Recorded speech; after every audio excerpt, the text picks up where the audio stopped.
إلهي واسع الكرم ورب البيت والحرم، إليك أتيت منكسرا منيبا أغبر القدم.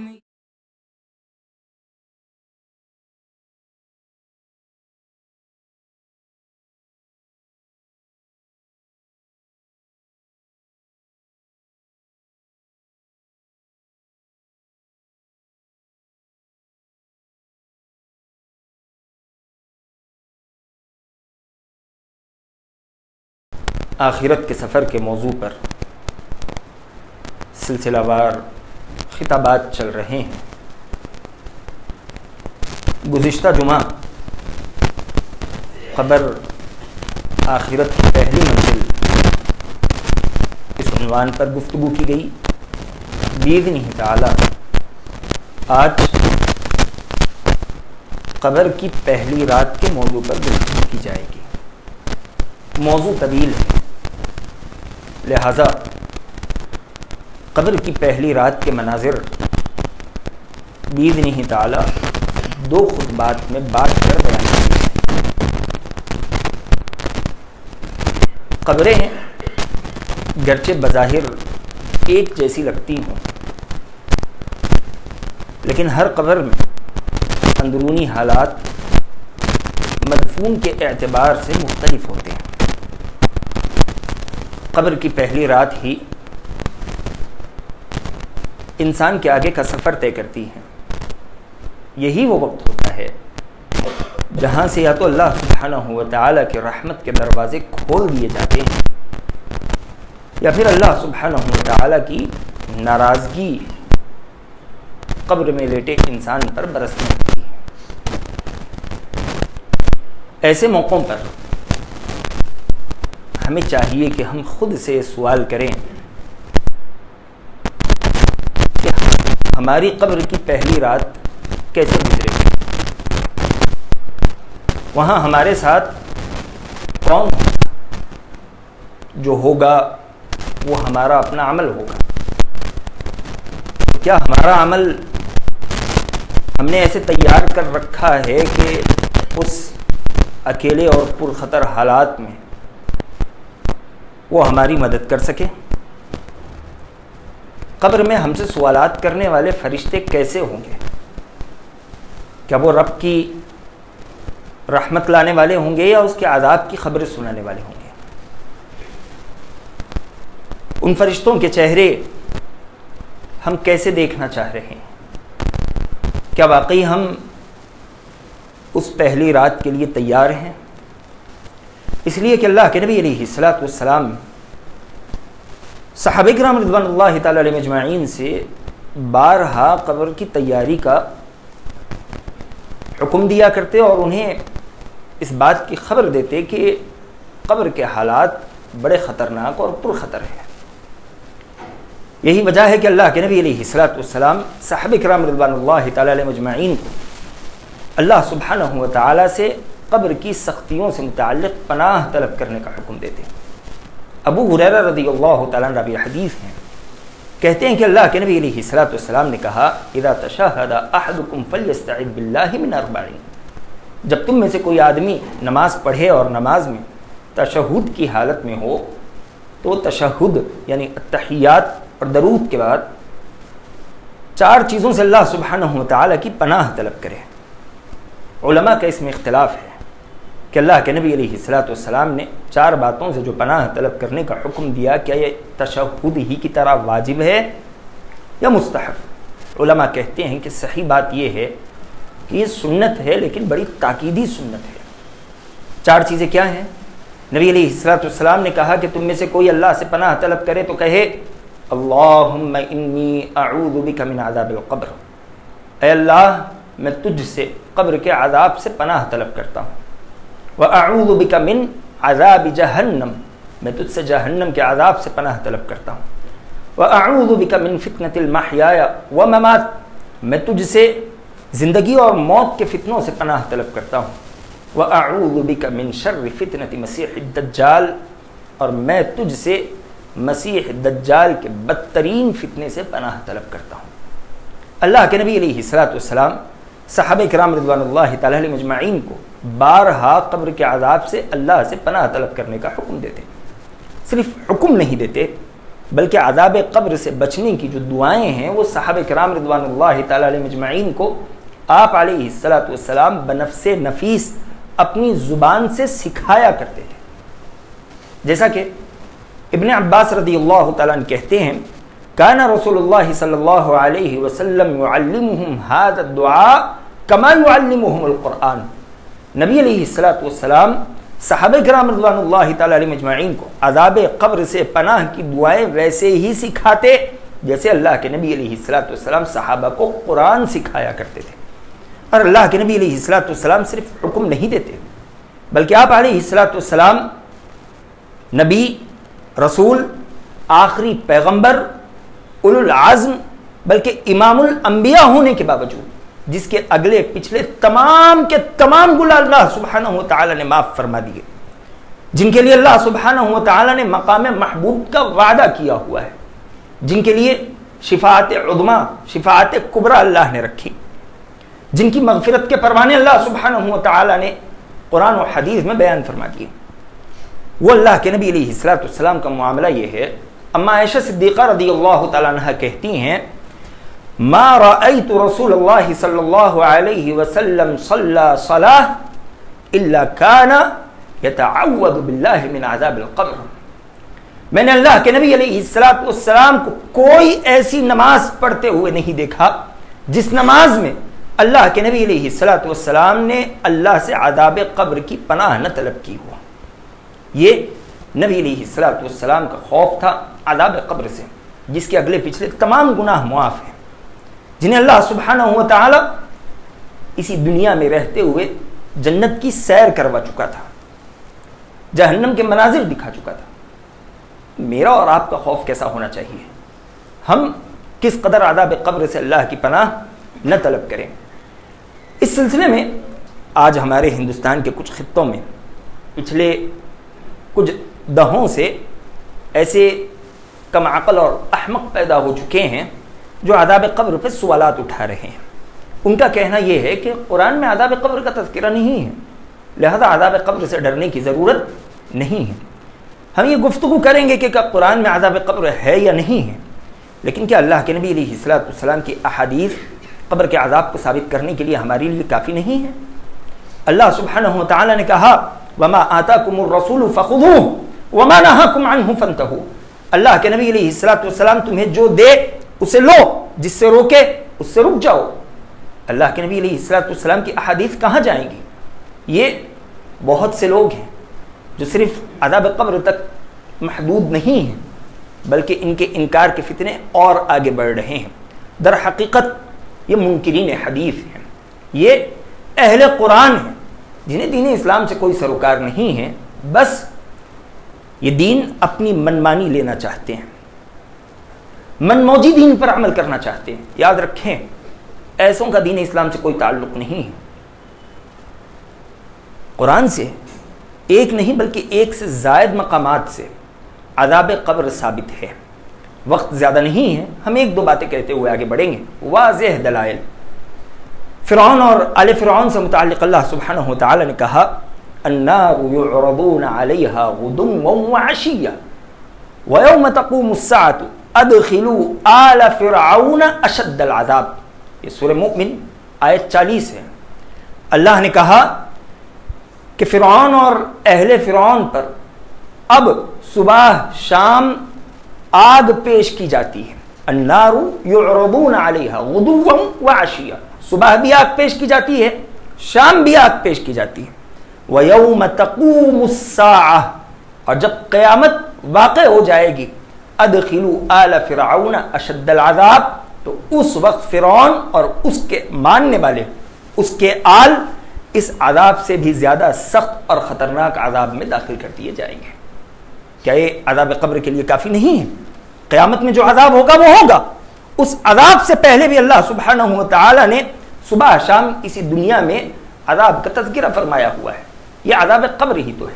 امام ابن کثیر رحمہ اللہ علیہ اس آیت کی تفسیر میں لکھتے ہیں هذه الآية أصل كبير في استدلال لأهل السنة والجماعة على عذاب البرزخ في القبور. یہ آیت اہل السنہ والجماعہ، جو اللہ کے نبی علیہ السلام کے طریقے پر چلنے والے، جو صحابہ کے راستے کو تھامنے والے ہیں، ان کے لیے بڑی مضبوط دلیل ہے عذاب قبر کو ثابت کرنے کے لیے. اسی طرح یہ بات تو ہے مرنے کے بعد کی، بلکہ اللہ سبحانہ و تعالیٰ نے قرآن میں کتنے مقامات پر برے لوگوں کی موت کا تذکرہ فرماتے ہوئے کہا کہ موت کے وقت ہی سے انہیں عذاب دیا جاتا ہے. جو برے لوگ ہوتے ہیں، جن کا خاتمہ بالسو ہوتا ہے، فرشتے روح نکالتے نکالتے ہی ان کا عذاب شروع کر دیتے ہیں. جیسا کہ اللہ سبحانہ و تعالیٰ نے کہا فَكَيْفَ إِذَا تَبَفَّتْهُمُ الْمَلَائِكَةُ يَضْرِبُونَ وُجُوهَهُمْ وَأَدْبَارَهُمْ فَذُوقُوا عَذَابَ الْحَرِيقِ. ان گناہگار لوگوں کا کیا ہوگا جب فرشتے ان کی روح قبض کر رہے ہوں گے؟ کیسے جسم سے روح نکالیں گے؟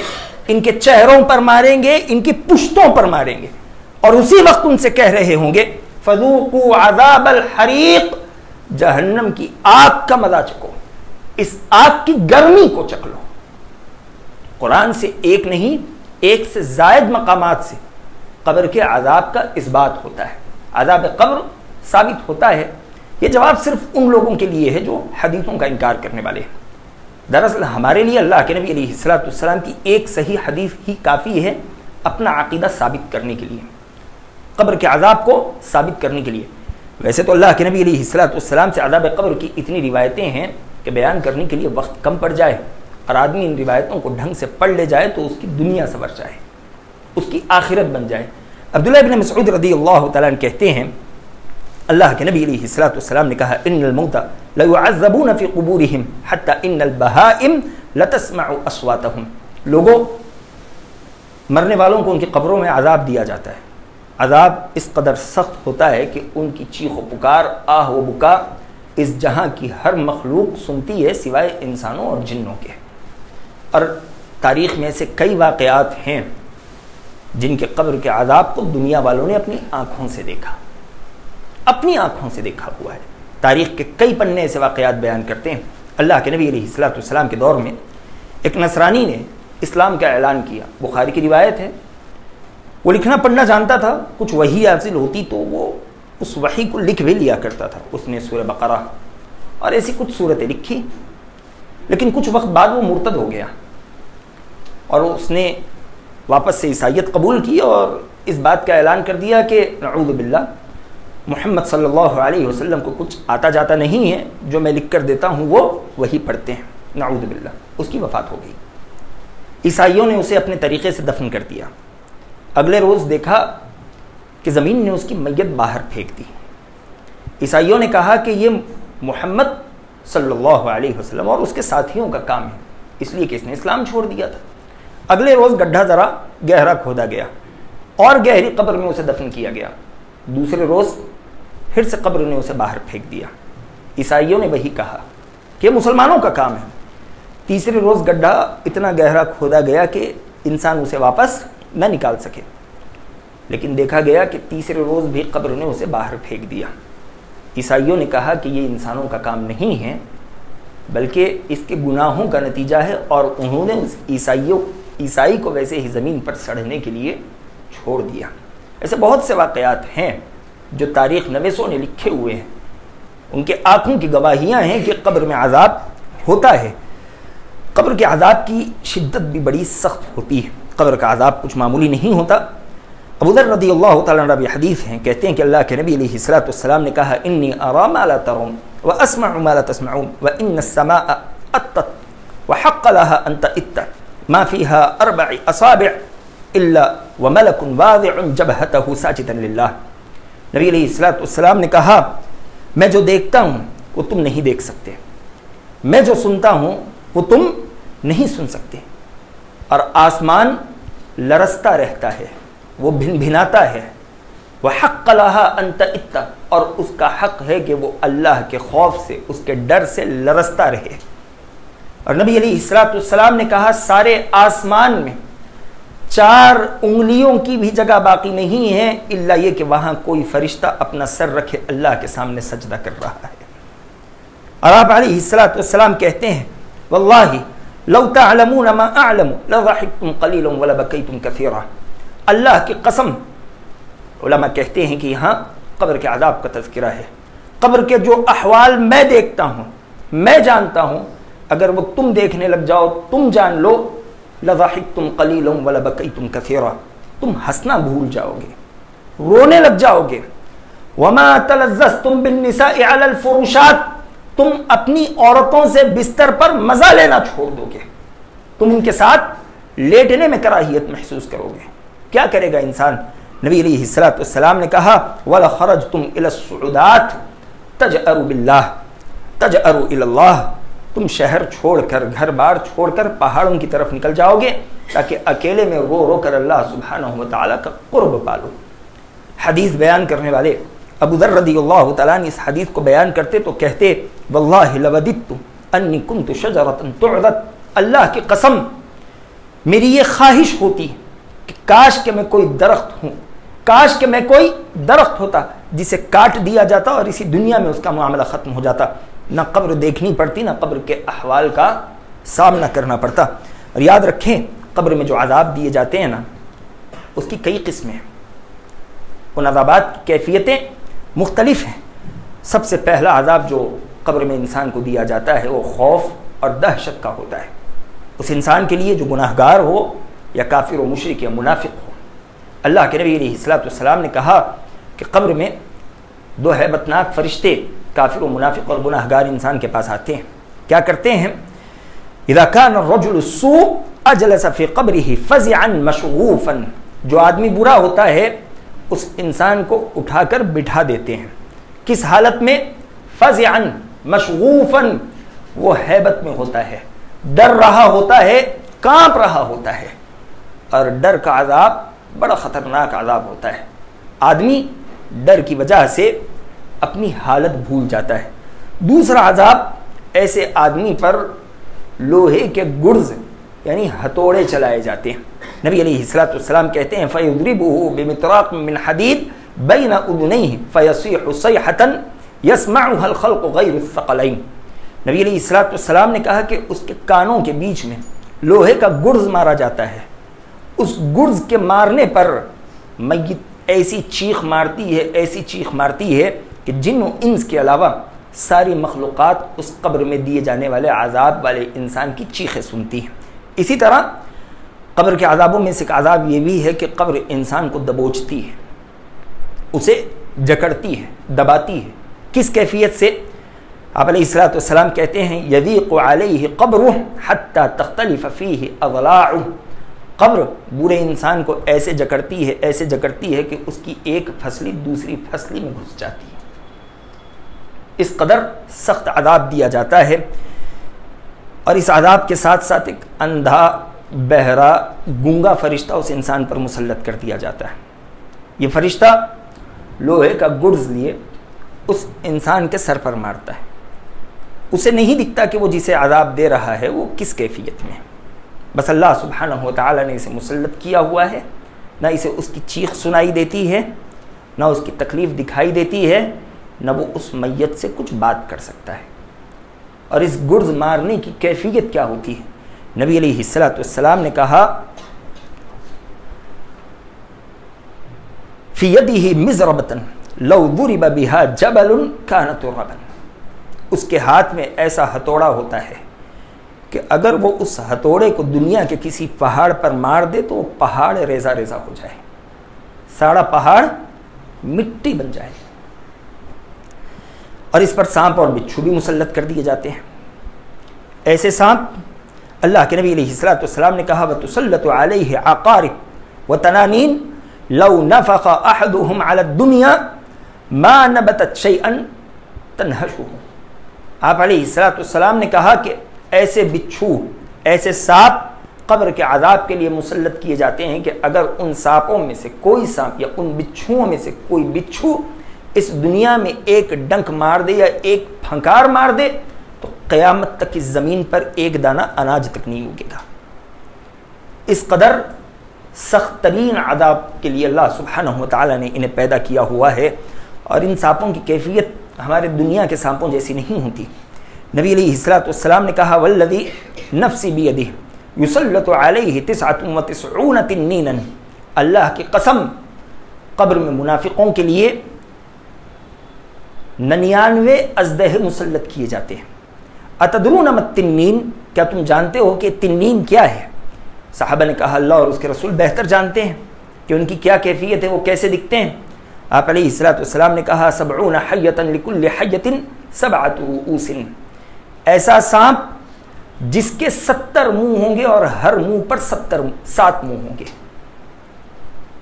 ایک سانپ کے 70 منہ ہوں گے اور پھر ہر منہ پر 7 منہ بنے ہوں گے۔ یلسعونہ ویخدشونہ الی یوم القیامہ، اور ہر سانپ اپنے ان منہوں کو لیے 99 سانپ قبر میں لیٹے اس انسان کو جو گناہ گار ہوگا، اللہ کا نافرمان ہوگا، قیامت تک ڈستے رہیں گے اور اسے نوچتے رہیں گے۔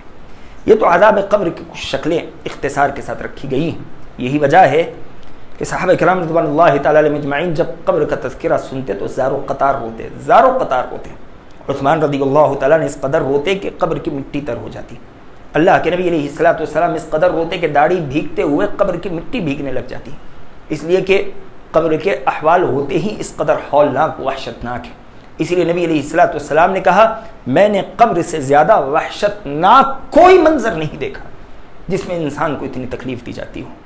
اسی لیے اللہ کے نبی علیہ الصلوۃ والسلام نے ہم سے کہا کہ عذاب قبر سے اللہ کی پناہ طلب کروں، ایسے اعمال سے بچو جو عذاب قبر کا سبب بنتے ہیں، عذاب قبر کی وجہ بنتے ہیں۔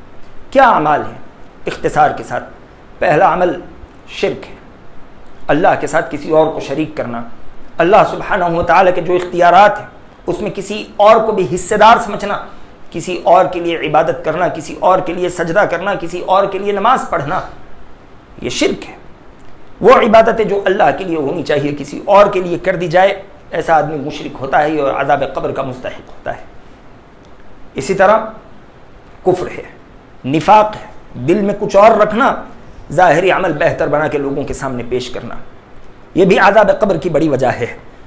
ذکر الہی سے اعراض کرنا، اللہ کے ذکر کو چھوڑ دینا، مردوں کی زندگی گزارنا۔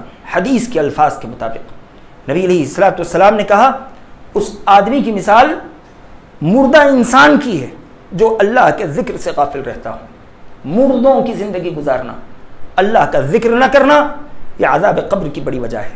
اللہ سبحانہ و تعالی نے کہا وَمَنْ أَعْرَضَ عَنْ ذِكْرِي فَإِنَّ لَهُ مَعِيشَةً ضَنْكًا وَنَحْشُرُهُ يَوْمَ الْقِيَامَةِ أَعْمَى، جو انسان ہمارے ذکر سے اعراض کرے، ہمارا ذکر چھوڑ دے، فَإِنَّ لَهُ مَعِيشَةً ضَنْكًا، اس انسان کے لیے تنگی کی زندگی ہوگی۔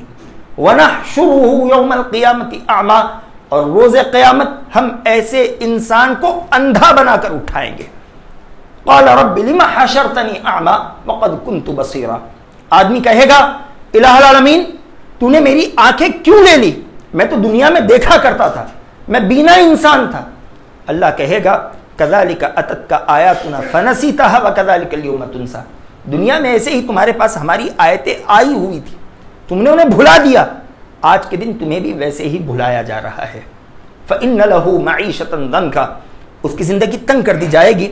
اس سلسلے میں ابو سعید خدری رضی اللہ تعالیٰ عنہ کہتے ہیں یضیق علیہ قبرہ، اس کے لیے تنگی کی زندگی ہوگی، معنی یہ ہے کہ جو انسان ذکر نہ کرے اس کی قبر اس کے لیے تنگ کر دی جائے گی۔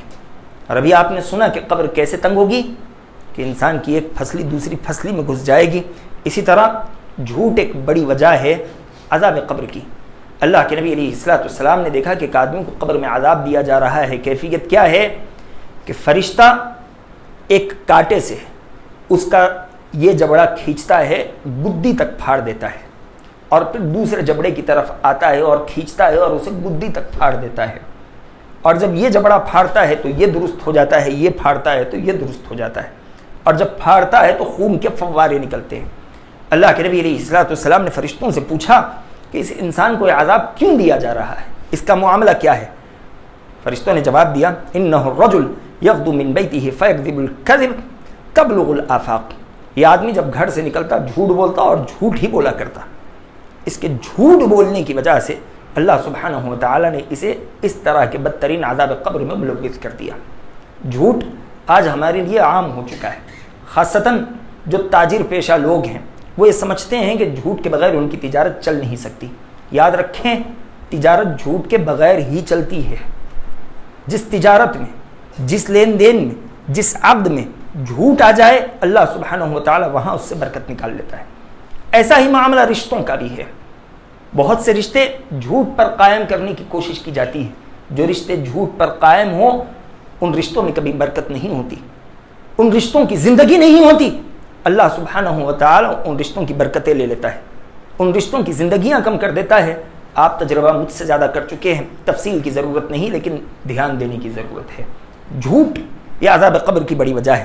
اسی طرح سود خوری، دنیا میں سودی معاملات کرنا، سودی لین دین کرنا، اس پر ہمارے کئی خطبات ہو چکے ہیں. اس کی خطرناکی اور اس کی مروجہ شکلوں پر سود خوری بڑی وجہ ہے. نبی علیہ السلام کو عذاب قبر کے احوال دکھائے گئے. نبی علیہ السلام نے دیکھا کہ ایک آدمی خون کی نہر کے بیچ میں ہے. وہ نہر ٹھنڈی نہیں ہے بلکہ جہنم کی آگ پر کھل رہی ہے، پک رہی ہے.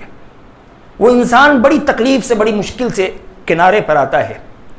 وہاں ایک دوسرا آدمی بڑا پتھر لیے کھڑا ہے، زبردستی اس کا منہ پھاڑتا ہے اور وہ بڑا سا پتھر اس کے منہ میں ڈھکیلتا ہے اور واپس اسی نہر میں اسے پھینک دیتا ہے. نبی علیہ السلام نے پوچھا کہ اس آدمی کا کیا معاملہ ہے، اس قدر سخت عذاب میں سے ملوث کیا گیا؟ فرشتوں نے کہا کہ یہ سود کھایا کرتا تھا، یہ انٹرسٹ کے معاملات کرتا تھا، اللہ نے اسے اس عذاب میں مبتلا کر دیا. اسی طرح زنا کا معاملہ ہے، اس پر بھی خطبات ہو چکے ہیں. جو آدمی بدکاری میں ملوث ہو جائے، نبی علیہ السلام نے کہا کہ مجھے ایسا تنور دکھایا گیا، ایسی جگہ دکھائی گئی جو تنور کی مانند ہے. تنور کہتے ہیں اس برتن کو جس میں روٹی پکائی جاتی ہے اور جس میں صرف آگ ہی آگ ہوتی ہے. آپ علیہ السلام نے کہا کہ میں نے چیخ و پکار کی آواز سنی، میں نے جھانکنے کی کوشش کی تو لو بہت زیادہ تھی، میں پیچھے ہٹ گیا. لیکن میں نے دیکھا کہ اس میں کچھ مرد ہیں، عورتیں، ان کے جسموں پر کپڑے نہیں، نیچے سے بھی آگ ابل رہی ہے اور اوپر سے بھی آگ ابل رہی ہے. وہ چیخ رہے ہیں، چلا رہے ہیں. جب کبھی اس تنور سے نکلنے کی کوشش کرتے ہیں تو فرشتے مزید انہیں اندر ڈھکیل دیتے ہیں. نبی علیہ السلام نے صحابہ سے پوچھا کہ ما بالو ہؤلاء، ان کا کیا معاملہ ہے؟ فرشتوں نے کہا کہ پہلے یہاں سے آگے بڑھیے، آپ کو بتائیں گے، پہلے یہاں سے آگے بڑھیے. جب اللہ کے نبی علیہ السلام آگے بڑھے، فرشتوں نے کہا ہؤلاء الزنات والزوانی، یہ لوگ زانی مرد ہیں اور زانی عورتیں ہیں جو اس دنیا میں بدکاری کیا کرتی تھی. اسی طرح بے نمازی بھی، جو نماز چھوڑ دے، کچھ قرآن یاد کرے اور اسے بھول جائے. حافظ قرآن کا معاملہ تو سخت ہے، لیکن ہم میں سے ہر انسان جو کچھ صورتیں یاد کرے اور چھوڑ دے اس کے ساتھ بھی یہی معاملہ ہوگا. اس کا مطلب یہ نہیں کہ آدمی قرآن ہی یاد نہ کرے، بلکہ یاد کرے، اصلاً چھوڑ دے گا تب بھی عذاب میں مبتلا ہوگا. جو یاد کر رہا ہے اسے دہراتا رہے. اللہ کے نبی علیہ السلام نے کہا کہ میں نے دیکھا کہ ایک فرشتہ ایک انسان کو لٹائے ہوئے ہیں، اس کے سر پر بڑا سا پتھر مارتا ہے. پتھر مارنے کے ساتھ ہی اس کا سر پچک کر پھیل جاتا ہے، پتھر لڑک کر دور جاتا ہے. وہ فرشتہ جا کر اس پتھر کو اٹھائے لاتا ہے، اس کے اٹھائے لانے تک اللہ سبحانہ و تعالیٰ دوبارہ سے اس کے سر کو درست کر دیتا ہے. میں نے پوچھا کہ یہ کون ہے؟ کہا گیا انہ الرجل یأخذ القرآن فیرفضہ وینام عن الصلاۃ المکتوبہ. یہ وہ آدمی ہے جس نے کچھ قرآن یاد کی تھی اور پھر اس کے بعد اس نے اس قرآن کو چھوڑ دیا. اتنا ہی نہیں، وینام عن الصلاۃ المکتوبہ، اور یہ آدمی فرض نمازیں چھوڑ کر سو جایا کرتا تھا. اب ہم میں سے ہر انسان خود کا جائزہ لے، کتنی نمازیں وہ باجماعت ادا کرتا ہے، کتنی فرض نمازوں کو وقت پر رہے ادا کر لیتا ہے، کتنی نمازیں چھوڑتا ہے. وہ کس حالت میں قبر کے فرشتوں کا استقبال کرے گا، وہ قبر کے ان عذابات سے خود کو کیسے بچائے گا؟ فرشتوں نے کہا وَيَنَامُ عَنِ الصَّلَاةِ الْمَكْتُوبَةِ، نمازیں چھوڑ کر فرض نمازوں کو ترک کیے بے ہوشی کی حالت میں، بے حسی کی حالت میں سو جایا کرتا تھا. یہ بڑی وجہ ہے عذاب قبر کی.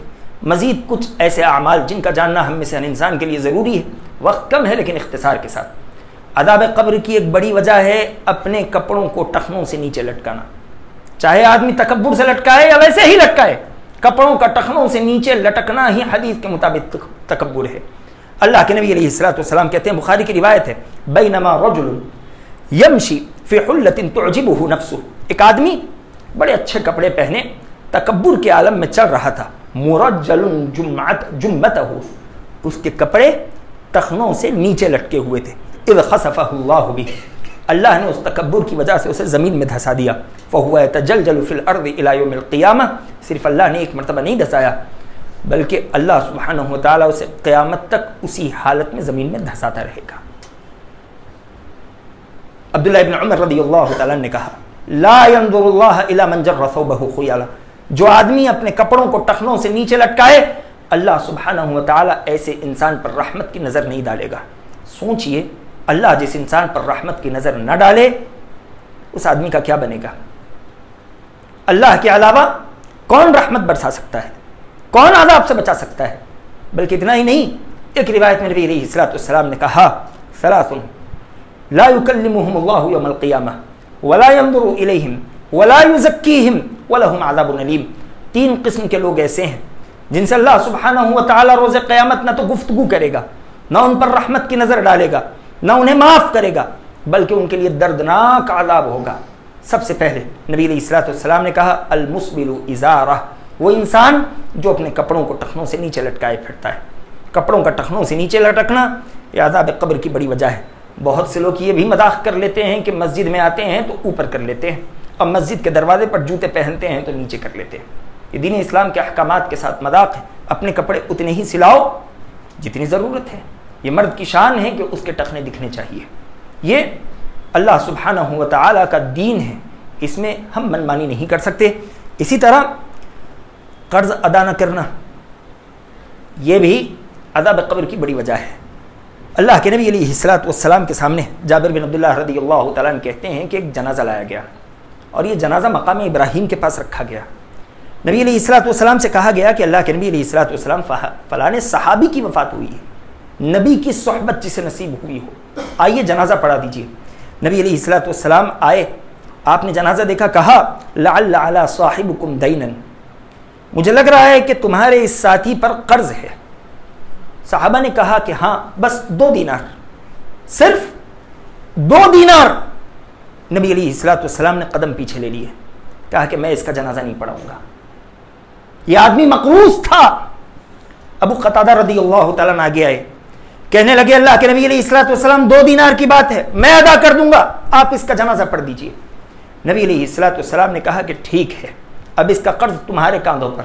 آپ علیہ الصلوۃ والسلام نے جنازہ پڑھایا۔ جابر رضی اللہ تعالیٰ عنہ کہتے ہیں کہ اللہ کے نبی علیہ الصلوۃ والسلام نے اس جنازے کے بعد جب کبھی ابو قتادہ کو دیکھا، کہا کہ تم نے قرض ادا کیا؟ 1-2 روز تک ابو قتادہ رضی اللہ تعالیٰ عنہ کہنے لگے کہ نہیں بل کر دوں گا، ابھی کر دوں گا۔ ابو قتادہ رضی اللہ تعالیٰ عنہ نے کچھ ہی وقت میں قرض ادا کر دیا۔ پھر نبی علیہ الصلوۃ والسلام سے کہا کہ اللہ کے نبی علیہ الصلوۃ والسلام میں نے قرض ادا کر دیا۔ نبی علیہ الصلوۃ والسلام نے کہا الآن حین بردت علیہ جلدہ، ابو قتادہ تمہارے قرض کے ادا کرنے کے بعد اس انسان کے جسم کو ٹھنڈک ملی ہے۔ بلکہ ایک روایت میں اللہ کے نبی علیہ الصلوۃ والسلام نے کہا ان اخاک محبوس بدینی، تمہارے اس بھائی کو جنت سے اس کے قرض کی وجہ سے روک دیا گیا ہے۔ بعض روایتوں سے ثابت ہوتا ہے کہ انسان کی روح بیچ ادھر لٹکی رہتی ہے جب تک کہ اس کا قرض ادا نہ کر دیا جائے، اور ہم نے قرض کو بالکل معمولی سمجھ رکھا ہے۔ ایسے ہی نوحہ کا بھی معاملہ ہے، کسی کی وفات پر چیخ چیخ کر ٹھاٹے مار کر رونا، اس کے محاسن بیان کرنا، اللہ سے شکایتیں کرنے لگ جانا، یا قبر میں موجود انسان کے عذاب کو بڑھا دیتا ہے۔ یہ اس انسان کے عذاب کو بڑھا دیتا ہے جو 3 میں سے کسی ایک حالت میں ملوث رہا ہو یا اس میں تینوں حالتیں رہی ہو۔ نمبر 1، یہ آدمی مرنے والا اپنی زندگی میں خود نوحہ کرتا تھا۔ نمبر 2، اس نے نوحہ کی وصیت کی ہو۔ بہت سے لوگ ہیں آج بھی جہالت میں زندگی گزارتے ہیں، کہتے ہیں کہ ہمارے مرنے کے بعد رونے والے پیچھے ہونے چاہیے، رونے کے لیے لوگوں کو بلا بھی لیا جاتا ہے۔ تیسرا یہ کہ وہ جانتا ہو کہ میرے مرنے کے بعد مجھ پر رویا جائے گا اور اس نے انہیں روکا نہ ہو اور اس نے نوحہ نہ کرنے کی وصیت نہ کی ہو۔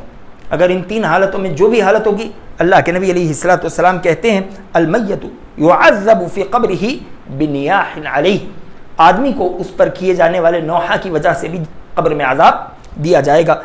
اسی طرح خیانت، کسی کے مال کو ہڑپ لینا، جس نے آپ کے پاس کچھ رکھا ہو اسے امانت کے ساتھ واپس نہ لوٹانا، عذاب قبر کی بڑی وجہ ہے۔ عمر بن خطاب رضی اللہ تعالیٰ عنہ کہتے ہیں میدان خیبر کی بات ہے، نبی علیہ السلام کے ساتھ غزوے میں شریک صحابہ، بہت سوں کی شہادت ہو گئی. صحابہ نے کہا فلاں شہید ہیں، فلاں شہید ہیں، فلاں جنتی ہیں. ایک کا نام آیا، صحابہ نے کہا کہ بڑا بڑھ چڑھ کر لڑنے والے شہید ہو گئے، جنتی ہیں.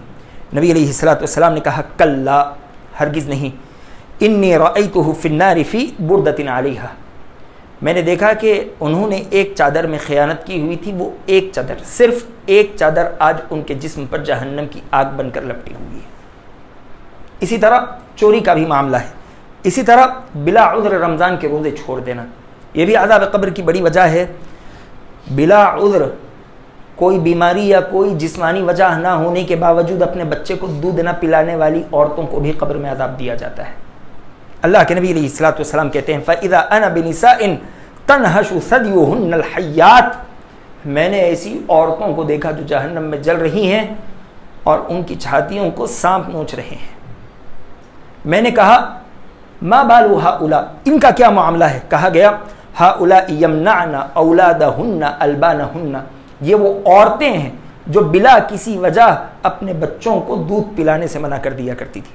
آج بہت سے دفعہ میاں بیوی کے اختلاف میں بچوں پر یہی ظلم کیا جاتا ہے. بہت سی عورتیں تھوڑا ماڈرن کلچر میں نکل چکی ہیں، وہ اپنے بچوں کے حقوق بھول جاتی ہیں. بہت سی عورتیں ایسی بھی ہیں جو اپنے جسم کی خوبصورتی برقرار رکھنے کے لیے اپنے بچوں کو دودھ پلانا نہیں چاہتی. یہ عذاب قبر کی بڑی وجہ ہے. اسی طرح پیشاب کے خطروں سے نہ بچنا، زبان کا غلط استعمال کرنا، یہ بھی عذاب قبر کی بڑی وجہ ہے. اللہ کے نبی علیہ السلام دو قبروں سے گزر رہے تھے. نبی علیہ السلام کی سواری بدکنے لگی. نبی علیہ السلام نے کہا انہما یعذبان وما یعذبان بکبیر، ان دونوں کو قبر میں عذاب دیا جا رہا ہے اور کوئی بڑی وجوہات کی بنا پر انہیں عذاب نہیں دیا جا رہا. بلکہ نبی علیہ السلام نے کہا ان میں سے ایک انسان کا معاملہ یہ تھا لا یستتر من البول، یہ قضاء حاجت کے لیے، استنجا کے لیے بیٹھا کرتا، پیشاب کے لیے تو پیشاب کے چھینٹوں سے احتیاط نہیں کرتا. وَأَمَّا الْآخَرْ يَمْشِي بِالنَّمِيمَةِ، بعض روایتوں میں ہے یمشی بالغیبہ، رہا دوسرا آدمی تو وہ چغلی کیا کرتا تھا، یہاں کی وہاں لگاتا، وہاں کی وہاں لگاتا، یا پھر لوگوں کی غیبت کیا کرتا تھا. نبی علیہ السلام کہتے ہیں ان وجوہات کی بنا پر انہیں قبر میں عذاب دیا جا رہا ہے. اللہ سبحانہ و تعالی عذاب قبر سے ہماری حفاظت کرے. یہ کچھ وجوہات آپ کے سامنے رکھی گئی جو انسان کو قبر میں عذاب دلایا کرتی ہیں. ہاں، قبر کے عذاب سے بچانے والے بہت سی چیزیں ہیں. شریعت اسلامیہ نے بتایا کہ تم ان چیزوں پر عمل کرو، قبر کا عذاب تمہارے قریب بھی نہیں آ سکتا. آنے والے خطبے میں ہم اس پر گفتگو کی کوشش کریں گے. دعا ہے کہ الہ العالمین جو باتیں کہی گئی ہیں سمجھتے ہوئے اس پر عمل کرنے والا بنا. آمین. وآخر دعوانا الحمد للہ رب العالمین.